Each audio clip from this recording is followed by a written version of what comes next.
Hello, and welcome to the Public Health Shift audio edition. I'm Nadia Tekkal. In this space, I read and reflect on each issue of my newsletter, creating a pause for public health professionals to think more deeply about how we work, what we prioritize, and what the current moment is asking of us. This episode is based on issue 26, Who Sets the Agenda? Financing, Incentives, and Public Health Priorities. Today, I want to explore a question that has been sitting with me recently, particularly as I've been reflecting on some of the conversations happening around health financing, innovation, and system strengthening. In a recent issue of the Public Health Shift, I reflected on who public health systems are ultimately accountable to when decisions are made. I spoke about how funding incentives, institutional processes, political priorities, and partner expectations all influence what moves forward, what gets prioritized, and what ultimately receives attention. But as I was reflecting on that issue, another question kept coming back to me. What happens when the way programs are funded starts shaping what health systems are actually able to prioritize? This feels particularly relevant right now. Across many settings, health systems are navigating shrinking aid budgets, growing fiscal pressures, and increasing interest in innovative financing models. New funding mechanisms are often positioned as part of the solution, and in many contexts, they generally are. Over the past decade, innovative financing has helped mobilize capital where public budgets were constrained. It has supported infrastructure development, accelerated service expansion, and helped promising interventions move beyond the pilot phase. Under the right conditions, these mechanisms can unlock opportunities that more traditional funding structures often struggle to support. But financing does more than bring resources into a system. It can also influence how that system behaves. Recent developments involving the United States and several African governments have brought this tension into sharper focus.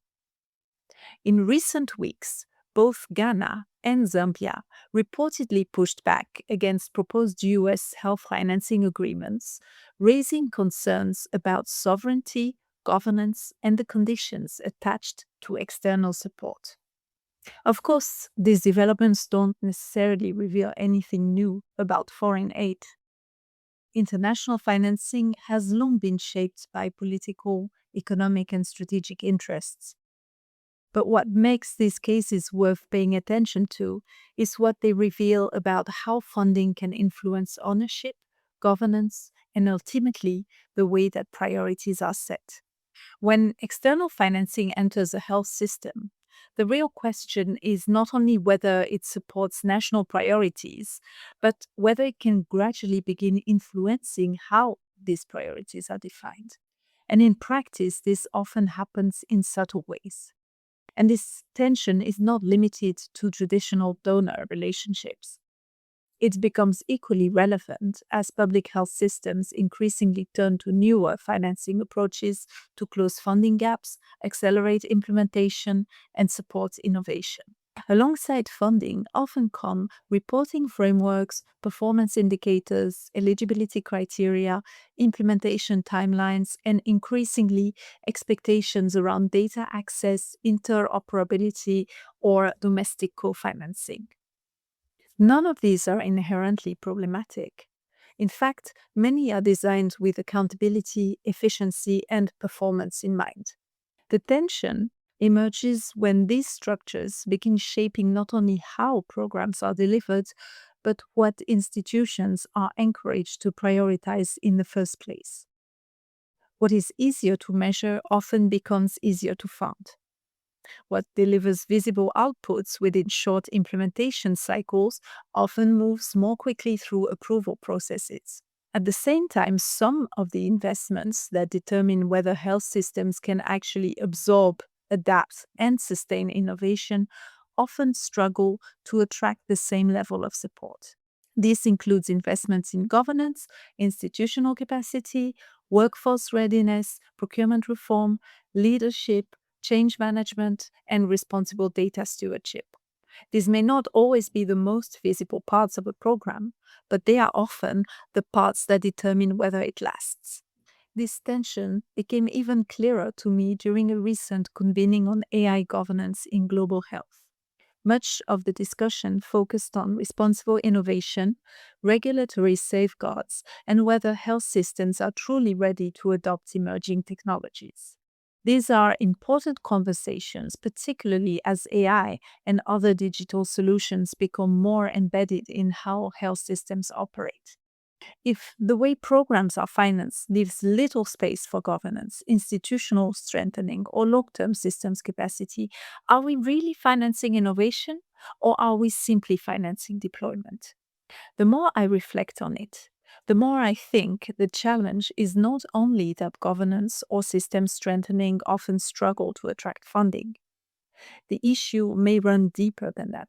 In many cases, financing structures are designed to reward interventions that can demonstrate visible progress within relatively short time frames, that can produce clearly measurable outputs and show results that can be directly attributed to a specific investment.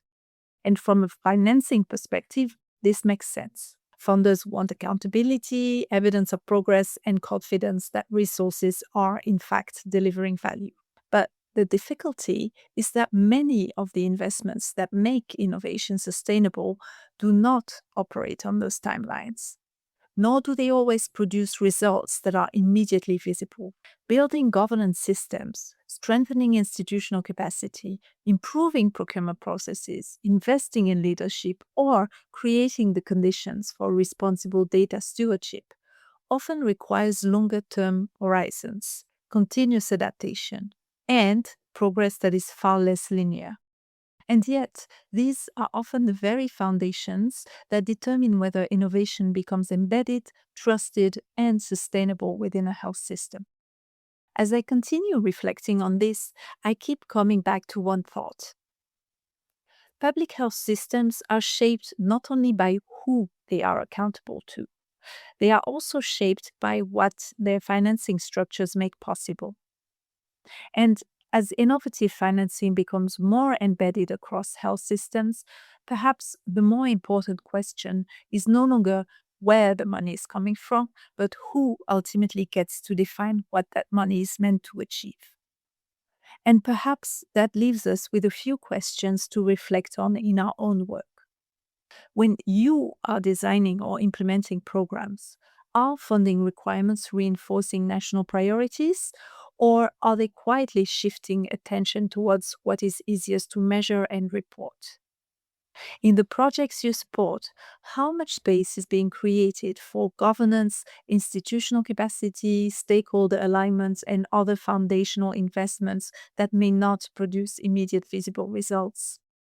When new technologies or innovations are introduced, are financing structures also supporting the systems, policies, and capabilities needed to sustain them beyond initial deployment?